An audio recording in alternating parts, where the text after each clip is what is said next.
Welcome to the Weekday Report for Thursday, July 17th. I'm Jeffrey Zampanti. Here's a brief look at the news. The future of the village of Silver Lake and the town of Salem will be determined by Silver Lake residents through a November referendum vote. Silver Lake Village Clerk Terry Faber presented the village board Tuesday with a certified dissolution petition. If 2/3 of Silver Lake residents vote to dissolve the village government, the land would return to the town of Salem at the end of a 6-month transition period. The town would assume the village assets and debt. Town residents do not vote on the issue. There are more lane closures on Highway 50, this time in Paddock Lake. Traffic from the right westbound lane of Highway 50 must merge into the left between 241st and 250th Avenues. Contractors are replacing 46 sewer lids and rims on the stretch, which is right in front of Central High School. The lane will reopen next week. Beginning July 24th, the right eastbound lane will be closed for the same reason. The old sewer rims wore to nearly half their original size from vibrations caused by constant traffic. Kids at the Boys and Girls Club were exposed to a new sport this week. Jesse Hellman filed this report. This is Jesse Hellman from the Boys and Girls Club in downtown Kenosha, where about 20 kids are learning basic lacrosse skills today. 5 high school students from Michigan came to the Boys and Girls Club to teach lacrosse skills as part of the organization Lax Backs, which travels around the country to get more kids interested in the sport, which a lot of kids may not have heard of before they came here today. With the Kenosha News, this is Jesse Hellman. Thanks, Jesse.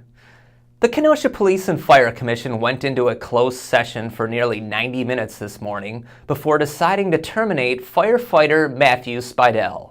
The 7-year department veteran was fired on charges filed by Kenosha Fire Chief John Thompson for operating emergency vehicles without a valid driver's license during a 3-month span in 2013. The commission dismissed separate charges against Spidell that he lied about his residency. Spidell was terminated effective immediately and is no longer a member of the department, according to Thompson. Kenosha's Miracle League is celebrating a milestone this summer. Brandon Faber has the story. This year marks the 10-year anniversary of the Kenosha Miracle League. The league is run by the YMCA and volunteers, and it gives children with disabilities the chance to play baseball. There are more than 250 similar leagues worldwide. The one in Kenosha plays in a special field which was finished in 2004. It has seen more than 600 players and their buddies play ball, and per league rules, everyone is a winner. Brandon Faber, Kenosha News. What's trending today? Experts say a variety of factors has led to a larger than usual mosquito population in southeastern Wisconsin this summer. Have you noticed? Tell us on our Facebook page. Up next are Brian Sharkey and Liz Snyder with some get-out entertainment ideas.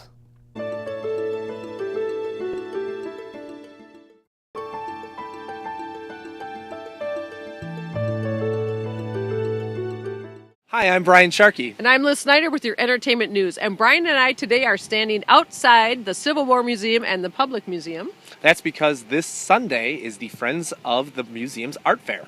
It's the 50th annual, and it will be right here outside. And we just hope for good weather, that's for sure. And up at the Racine Theater Guild, they are opening their 77th season with a very popular musical comedy Called the 25th Annual Putnam County Spelling Bee. And Brian, if you go to the show, or any of you people, brush up on your spelling words because you may be pulled on stage. Then the big event of the weekend is Country Thunder opening next Thursday out in Twin Lakes. The Twin Lakes Festival is officially sold out, but I think you can still find a few VIP packages. And if you're up for a movie this weekend, you can check out 3 new flicks opening. First is Planes, Fire and Rescue, the animated feature. You can also check out the sequel to The Purge, Anarchy. And then finally, there's a raunchy comedy called Sex Tape, which we are not starring in. No. For all these stories and more, see Friday's Get Out Entertainment section. I'm Liz Snyder. I'm Brian Sharkey. Get out and have some fun. Thanks, Brian and Liz. Now here's a look at what we're working on today. James Lawson is looking into this summer's mosquito situation, and Joe Ward is updating the progress of construction on Kenosha's Amazon.com site. Pick up a copy of the Kenosha News and check KenoshaNews.com for all the details on these stories and more. For the Weekday Report, I'm Jeffrey Zampanti.